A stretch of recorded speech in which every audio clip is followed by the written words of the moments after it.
Hey guys, how's it going? Pretty good. Good.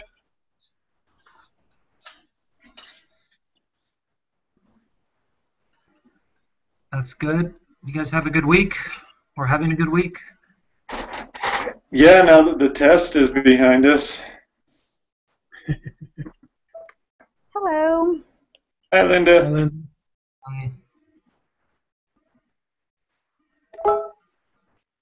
looks like Dean's all here. There we go. Hey, we're getting this down.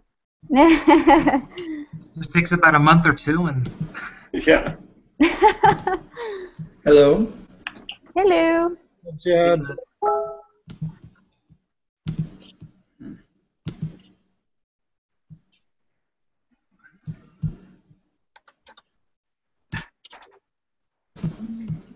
Hello. So do we have a volunteer for the group quiz? has everybody done it? Volunteered. Just kidding. So then it's my turn. I was the first one to do it. So if everybody's done it, then I will be the guinea pig this week. All right, thanks, Jordy. Yeah, I think everyone has. Okay. We're in lesson 6, right? Yeah. Yes, already. My goodness. You know what? I haven't read, guys, this week because I've been prepping. I just took my accounting test, so I've been working all weekend and yesterday and today studying for that. So I haven't read much, but you guys have to help me out. Did you find out how you did? I got a B, so it was okay. I'll take it for my accounting class. The accounting classes were tough. They're tough. They're tough. Okay, everybody ready?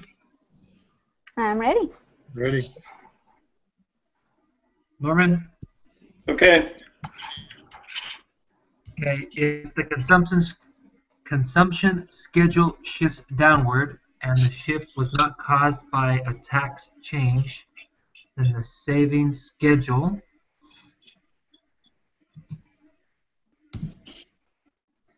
That's worded a little weird. if the consumption shifts downwards means So there's there's less. less in the shift. Does it move upward? It should shift upward, see. If there's less consumption, more saving? I think so too. Because they're not spending it on taxes, so they're saving it. Right. Disposable income equals savings plus consumption has to equal 1. Number 2?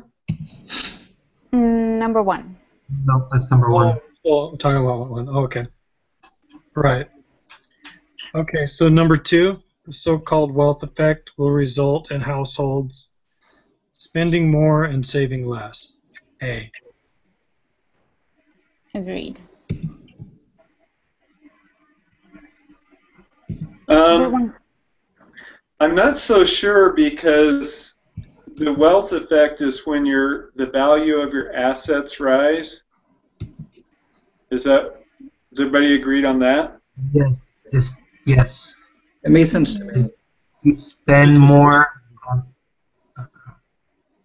Okay, so you're saying when wealth rises, your consumption rises, but you save less, but when your income rises, you consume more and you save more? No. I'm not following your question. I'm sorry. Well, I'm just trying to separate the wealth effect versus the income effect. I think the wealth effect is when you spend on things that build your net worth. So, like, you spend more on a bigger home, on things that give you more wealth, and thus you save less. I think that's what I understand it to be. Let me see.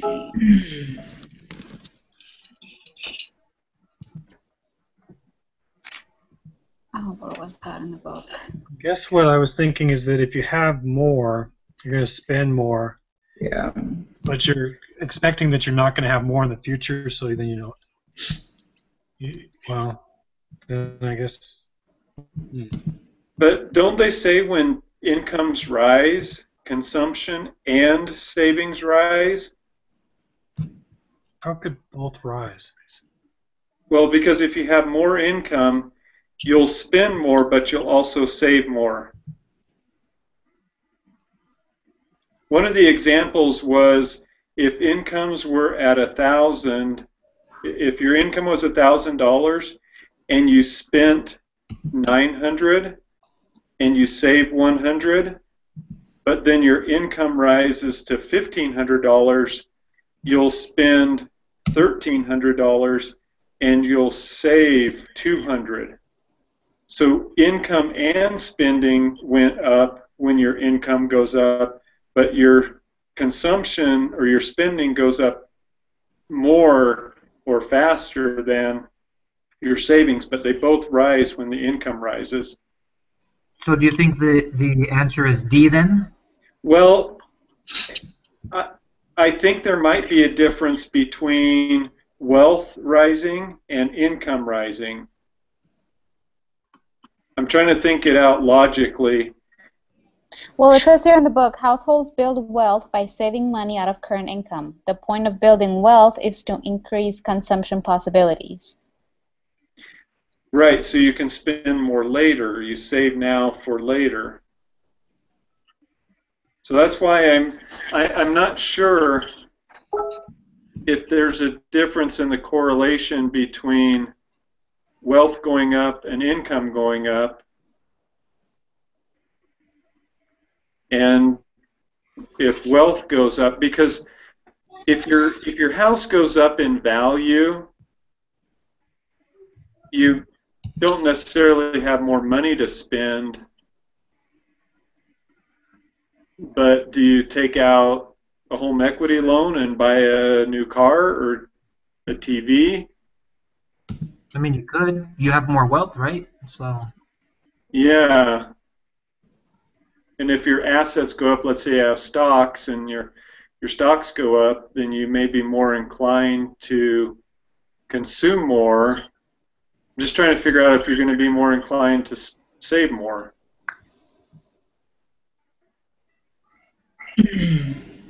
Okay, hold on. It also says here, events sometimes suddenly boost the value of existing wealth. When this happens, households tend to increase their spending and reduce their savings. Yeah. This so-called wealth effect shifts the consumption schedule upward and the savings schedule downward. Okay, so it is different than the income, the effect of income.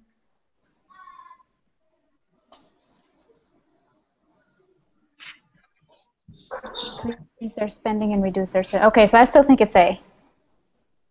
Spending more and saving less. That sounds like it from what you just read. I'm good with A. Okay. Okay. We'll find out. And it'll be your fault. Just kidding.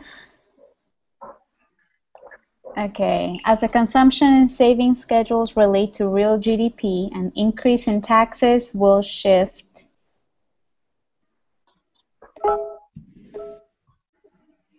I'm leaning towards B. Slow down, B. Downward both the consumption and saving schedules? I agree with that. I think so too. Okay. Number 4, a lower real interest rate typically induces consumers to, I put C, purchase more goods that are bought using credit. Yeah. Yeah. Yes, that's correct.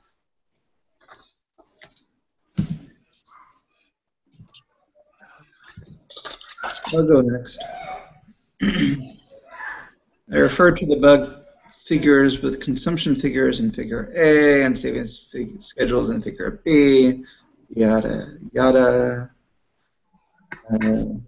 I selected A, a shift from B2 to B3. Figure A, consumption increases. Then figure B, there should be. I put D because income's not changing.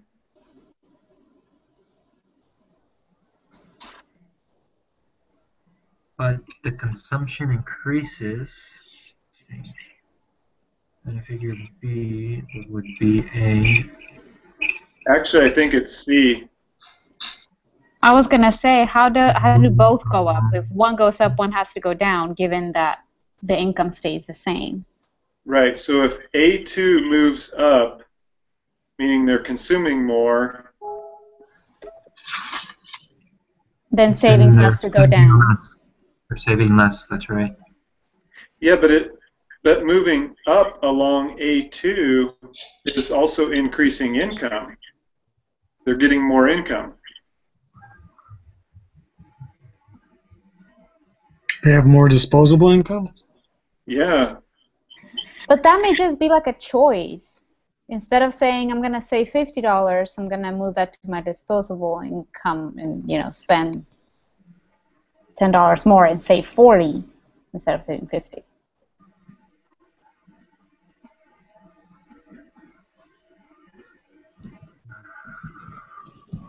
let's see, the question says, which correspond to each other across different levels of disposable income. If in figure A, consumption increases along line A2, so it's like going from the lower dot to the upper dot on the same A2 line. Mm-hmm. Then in figure B, there would be, it's going to stay on the same line.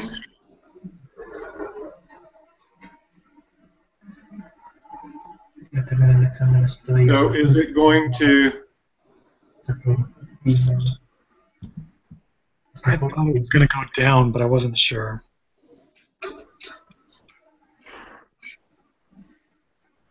well, it would go down if income stays the same, but it doesn't say. See, I don't know, because it could go up and it could go down, right? If income goes up. If income goes up, then They could potentially both go up. savings can go up. Yeah, they could both go up.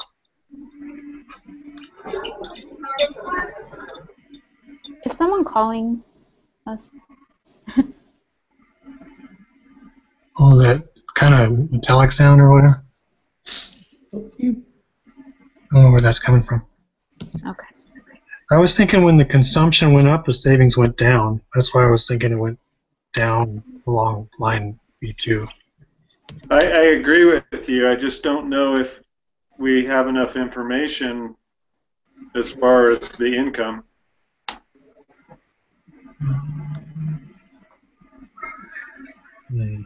I'm trying to see what I can find in the book here. Yeah, me too.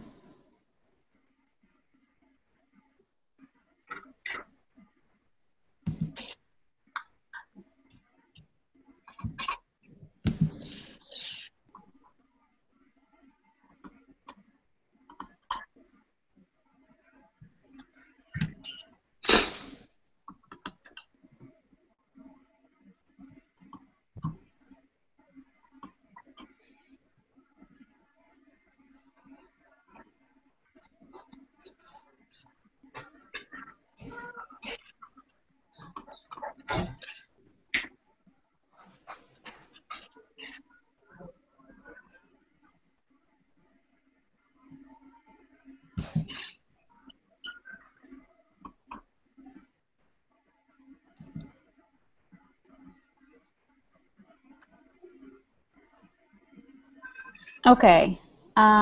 It says the movement from one point to another on a consumption schedule is a change in the amount consumed and is solely caused by a change in real GDP. On the other hand, an upward or downward shift of the entire schedule is a shift of the consumption schedule and is caused by changes in any one or more of the non-income determinants of consumption just discussed.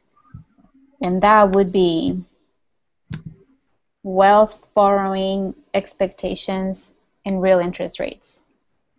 So, right, so that eliminates it moving to A1 or A3 or B1 to B3. So we're down between C and D. How is it going to move up or is it going to move down? I think, hold on.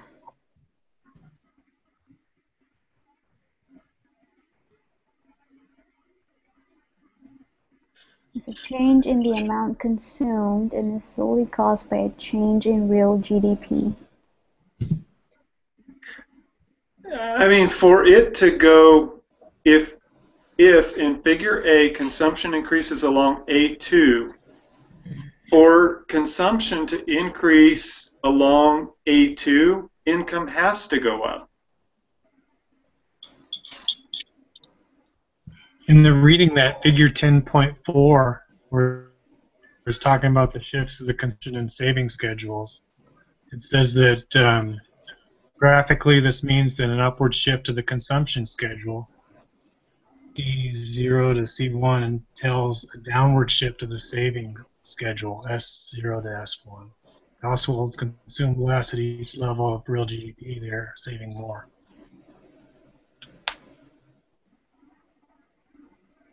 Sounds like to me it's going to move up. I think Norman is Well, no. No, What that's not. David just said kind of leads me to think it moves down the way they're saying that. well, they're talking about a shift, right? And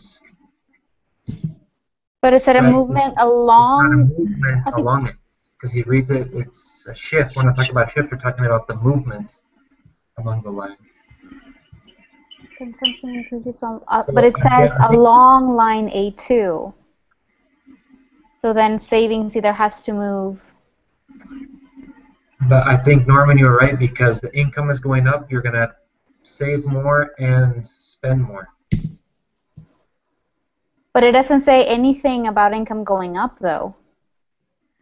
Yeah, but for it to Graphic does. move along line A2, it has to go up. See the bottom there? Disposable income in billions of dollars. It's increasing by going up along A2. Right.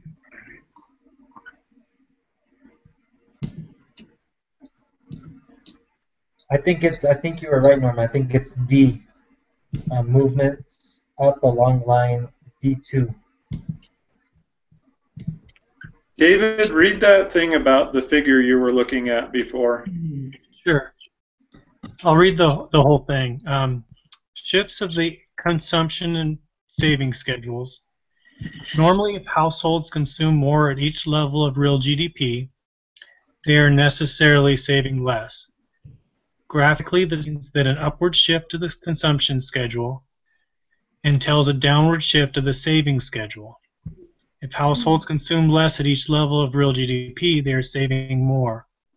A downward shift to the consumption schedule is reflected in an upward shift to the saving schedule. This pattern breaks down, however, when taxes change. Then the consumption and saving schedules move in the same direction, opposite to the direction of the There it is. Okay, but they're talking about shifts up or down, not movements along the line. Okay. Yeah, they are talking about like C0 to C1 and S0 to S1. Right. If they said it moved from A2 to A3 in the consumption, then that would mean it would go from B2 to B1. If the question is if it shifts, but it's not a question of shifting, it's movement along the current line. Either C or D.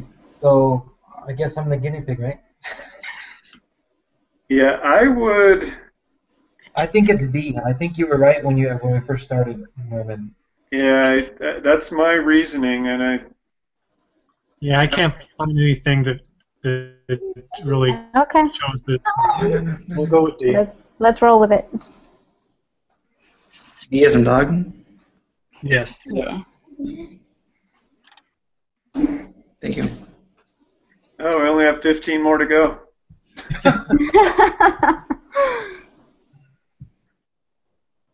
Okay, number 6. If businesses feel more optimistic about the state of the economy, then this change is likely to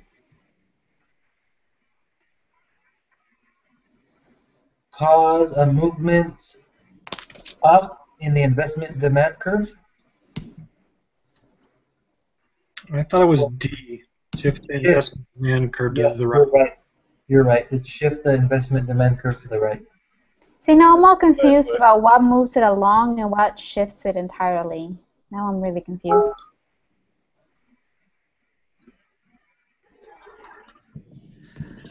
A shift is a non-income impact.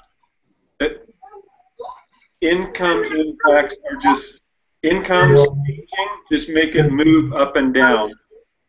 Los fenómenos. Income moves it up and down the line. Non-income shifts it from one line to the other. Okay. Right, it's kind of like a country's production possibilities curve. You have to have something that makes like the economy growing. Okay, so more output, kind of. More, yeah. Okay. So if they're more optimistic, then they're going to invest more and they're going to produce more, and so people will have more income and they'll consume more, and it just kind of feeds on itself.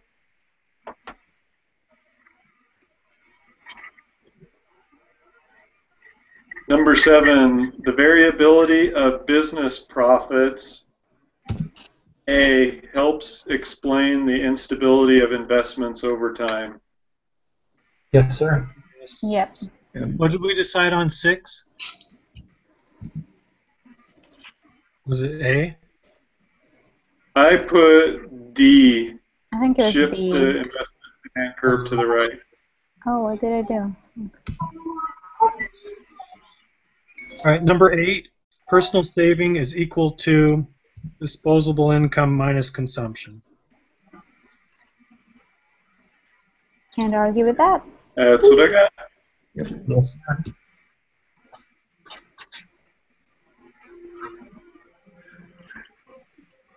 The fraction or percentage of total income which is consumed is called the average propensity to consume.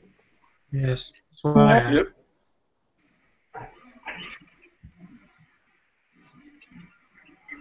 Is that the first one in a while that we all had the same answer? I think I think we've been doing pretty good the last 3. worked pretty good. All right. Yeah. All right, number 10. What is the slope of the consumption schedule or consumption line for a given economy? Oh, I think it's C, maybe? That's pretty. I thought it was D. This one seems tricky. I thought it was 1, APC. Oh, no. The slope? Yeah. I'm not sure. The slope of the consumption schedule.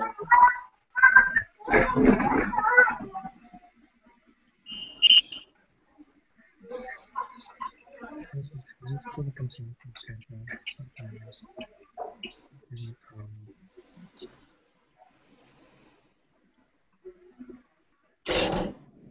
Because like the APC is like 0.7,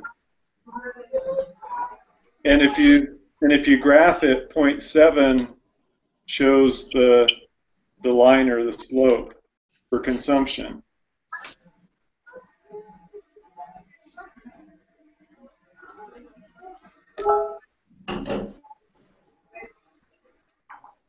Where were you coming up with the 0.7?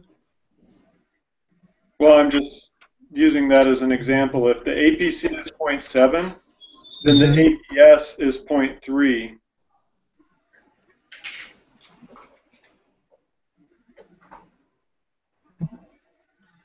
Okay. Mhm.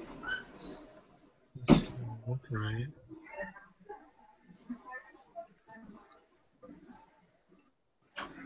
Are we still at number 10? Yeah.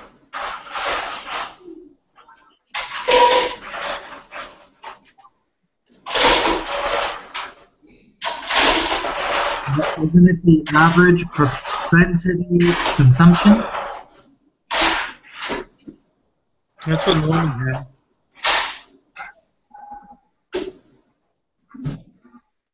I thought.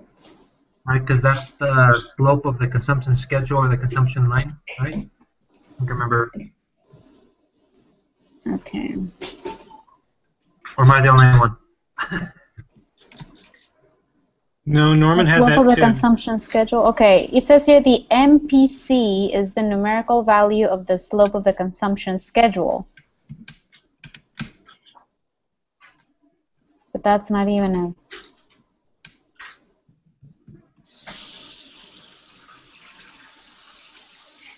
And was that C that you were just talking about, Linda? What's that? What you just read, was that talking about answer C? I mean, it says the MPC is a numerical value, so I don't know where the 1 minus comes into play in that.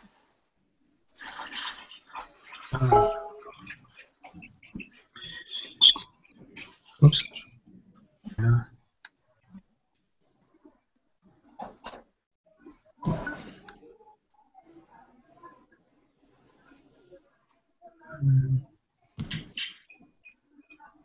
I'm not sure. I kind of just want to go with 1 minus MPC, but...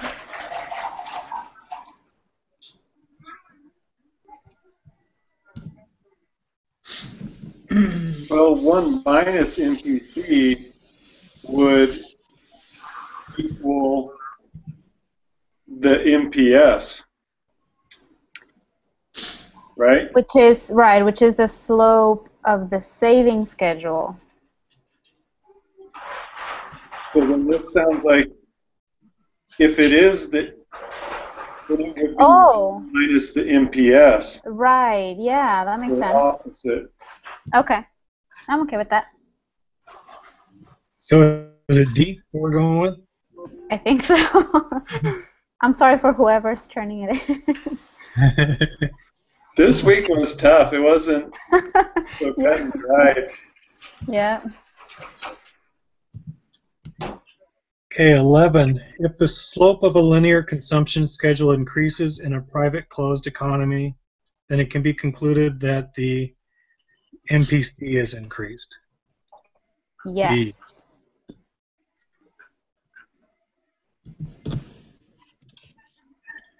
Everyone good with that? I actually had something else. Oh, come on, Norman.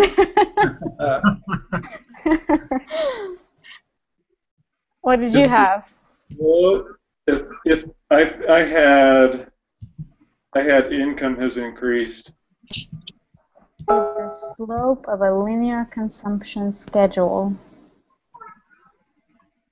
Increases in a private, then it can be concluded.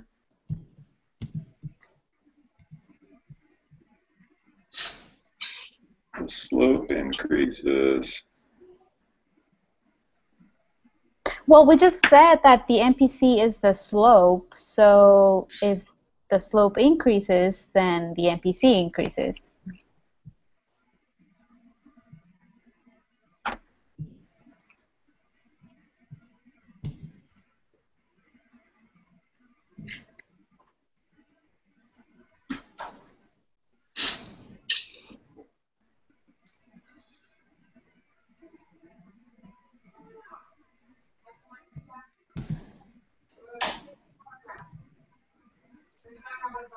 And I don't think an increase in consumption necessarily means an increase in income. I'm looking at something here. I'm looking at a consumption schedule, and it has 4 columns. It has income, consumption, APC, and MPC. And in the income column, it goes from 0 to 10 in increments of 1. So it has income of 0, 1, 2, 3, 4, 5, 6, 7, 8, 9, 10. It has consumption as $1, $1.75. At $4, it breaks even. And then at $5, the consumption is $4.75. It has the APC decreases. It goes from 1.75 down to 0.85, but the MPC stays the same. It's 0.75. Regardless of the income level, the MPC stays at 0.75 at $1 income, and it's still 0.75 at $9 income.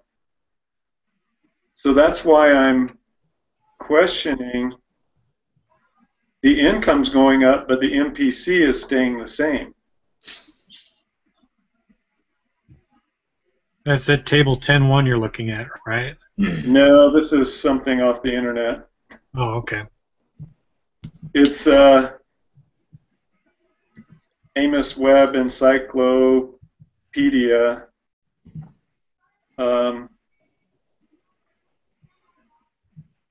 That has the definition of consumption schedule. Table of numbers showing the relation between consumption expenditures and income for the household sector. The income measure commonly used as national income or disposable income.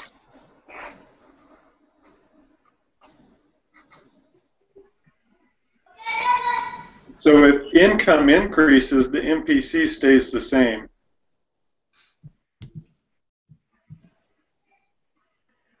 But what does it say about the slope?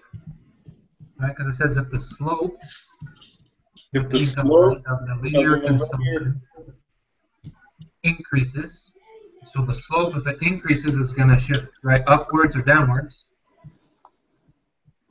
So if it increases, then also the MPC has increased, right?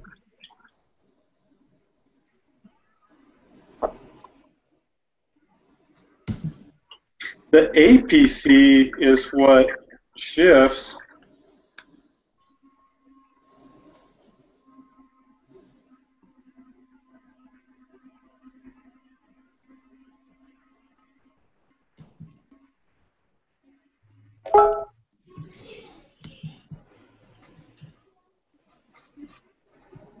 So what do you think the answer is then, Norman? It's either increased or decreased, right? Is what it's asking for.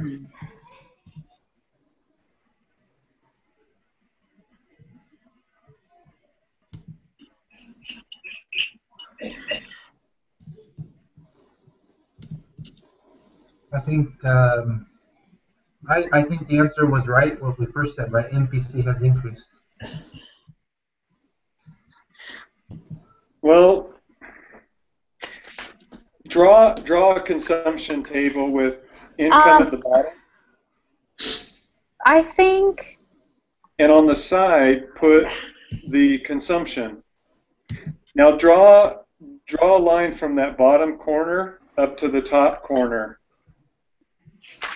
Okay? So that's your first line. That's your start. Now draw a line in between that one from the, like a steeper line. Okay, so they're saying if the slope increases, that means that the line is steeper. Okay? Yes. Now, down at the bottom, mark your income increments like 1 through 10, or just mark a bunch of increments. When the line slopes up, that means there's more consumption at Right. lower levels of income, right? More consumption, yes. That would be marginal propensity consumption, right? More spending, more income, more spending. Can you guys, let me try. Is that like backwards? Kind of backwards on my screen. No, that looks right. The way you had it. Okay. Let me Because try that again. consumption's on the left, income's on the bottom. Right.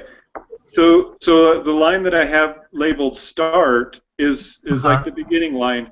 Now, if the slope increases, then we're talking about line 2. Now, if you use the same consumption on line 2, then that's with less income. Because as the line goes up, then you use more consumption with less income. That's why I'm kind of leaning towards that when the slope of the linear consumption schedule increases, then it can be concluded that income has decreased.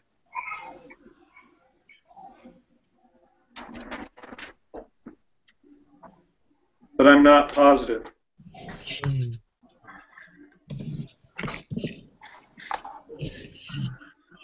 You know what? I'm willing to be the guinea pig on this one if you guys want. No, it's okay. I'll do it. It's my turn. It's not a deal. I still think it's B though. But Are we still on 11? Yes, we're on 11. I mean, I can be the guinea pig and wrong, and then we know which one it is.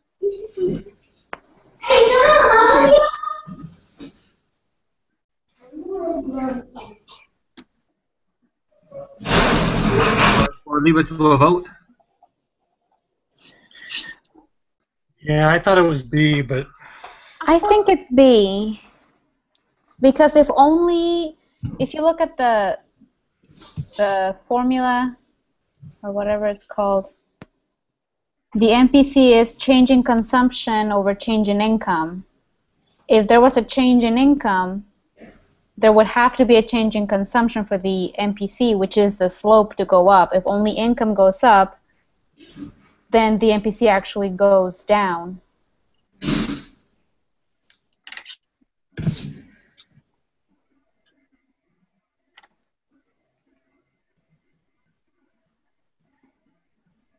I still believe it's B. yeah, let's go. I think B as well. Okay.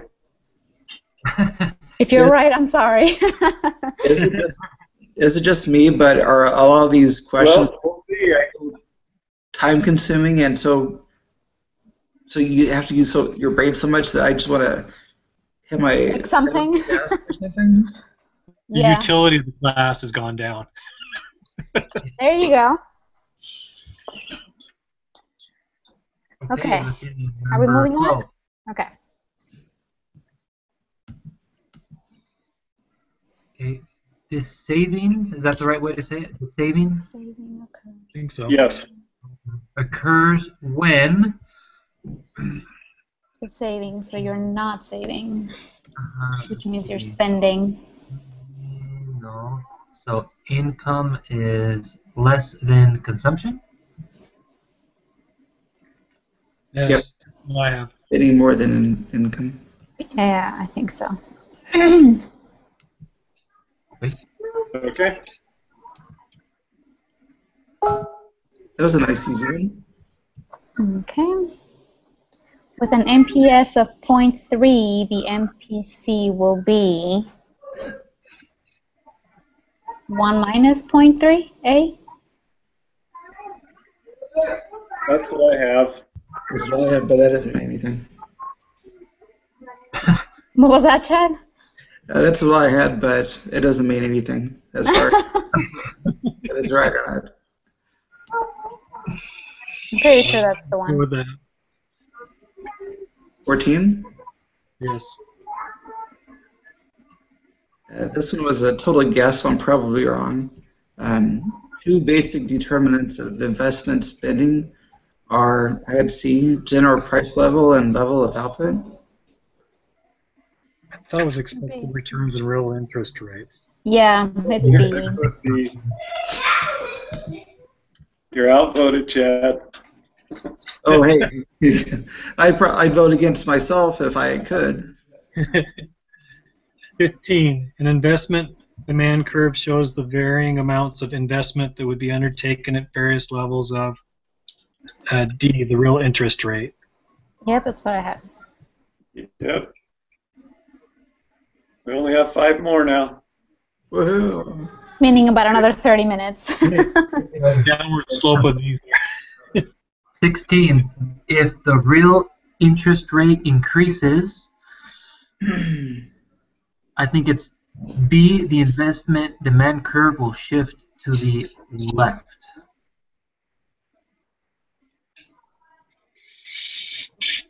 I have C. I had A. And Chad had D. I had B. Like I said, doesn't matter. There will be a movement downward along the investment demand curve. I think it's B, but I'm between B and D. Let's see. If the real interest rate increases, One thing I think is for sure, if the interest rate increases, there will be less investment, so it has to go down. But I'm not is sure the if curve going to shift or does it move downward? that's Right, exactly my question, yeah.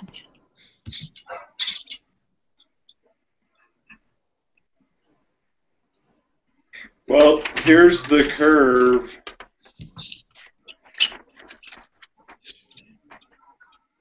So if it's going up at the top, that would represent 10%, and up at the bottom end of the curve at $100 billion, that would represent 0%. So if the interest rate was 0%, people would invest $100 billion.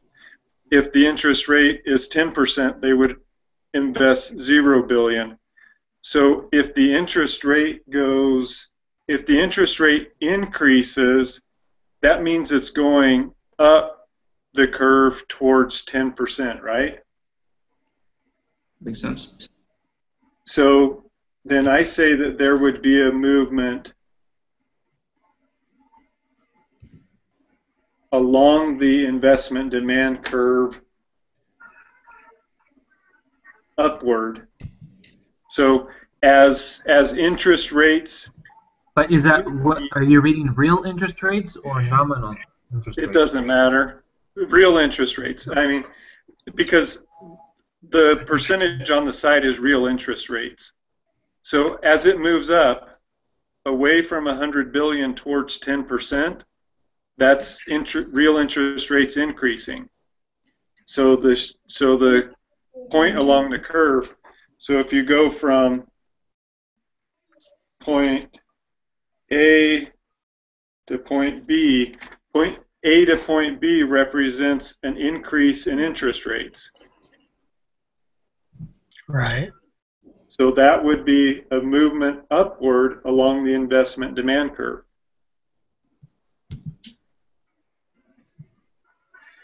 That's my case for C. You convinced me. Yeah, I'll go with C. I could be wrong though. I mean that's how I read it. But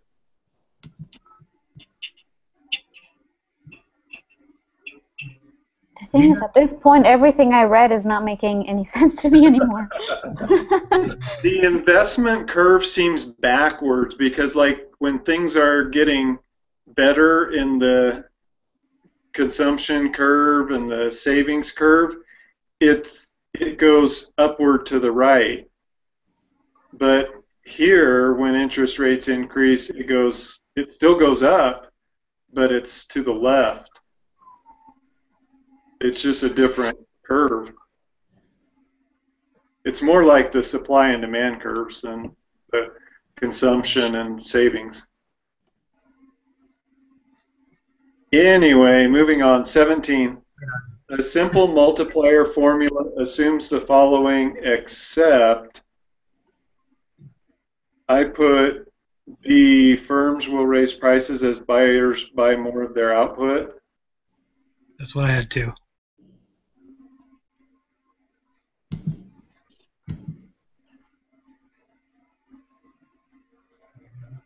I agree.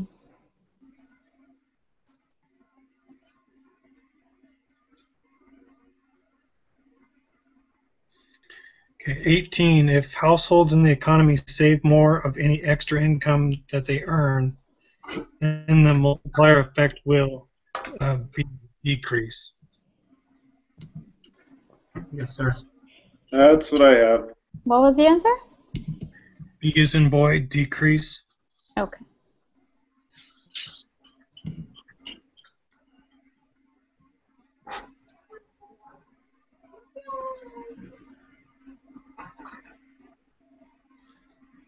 The change in real GDP resulting from an initial change in spending can be calculated by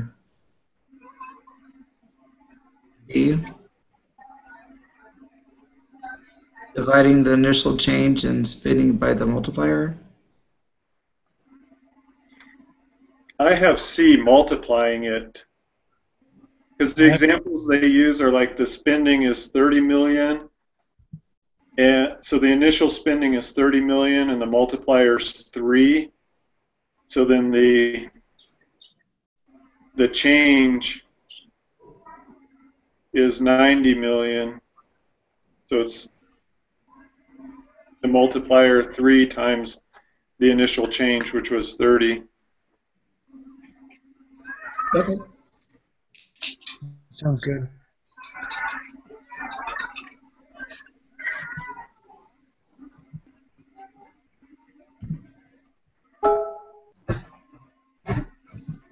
You said C as in Charlie, correct? Yes. Yes, 19.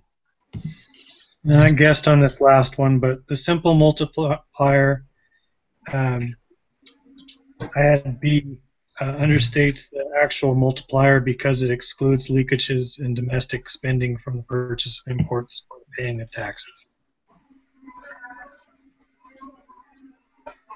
I think I looked this one up, and I think it's D.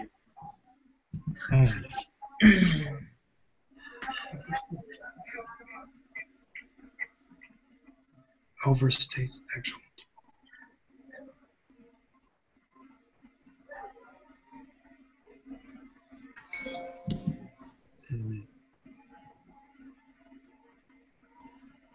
Yeah, I'm almost sure I looked this one up.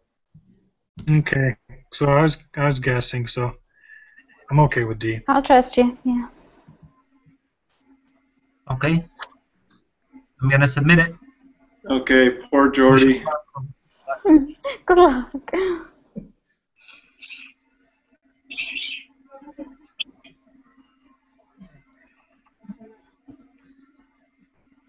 Hey, we only missed one. We got 19 out of 20. Well, I did. What? Wow. Wow. Okay, which one is it? Is it 11? I'm looking for it. Give me a second. No, it is number 9. We said it was the marginal propensity to consume, and the answer is average propensity to consume. So 11 was, we were correct, it was B.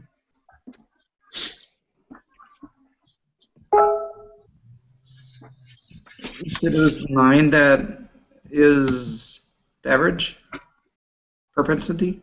Yeah, so number 9 would be D, average propensity. That's what I put. Oh, that's what I put. Yeah. Oh, is it? Yeah.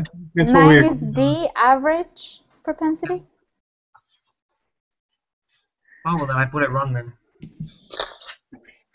Okay, what is number 11? D, MPC has increased. Yeah, that it wasn't the income. So it's MPC has increased, B.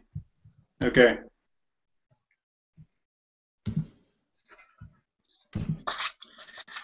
So, Linda, last week you talked about that you found some videos and different things on YouTube that helped.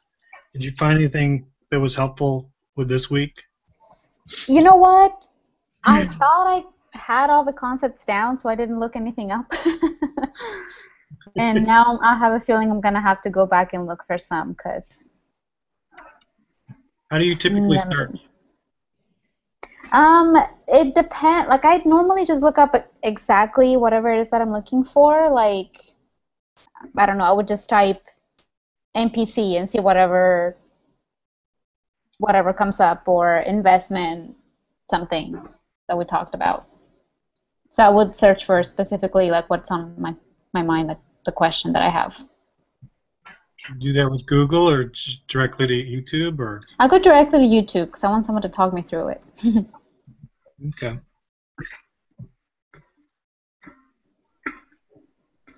Thank you. Yeah, no problem. Sorry, I can't be more specific. I just kind of look up whatever.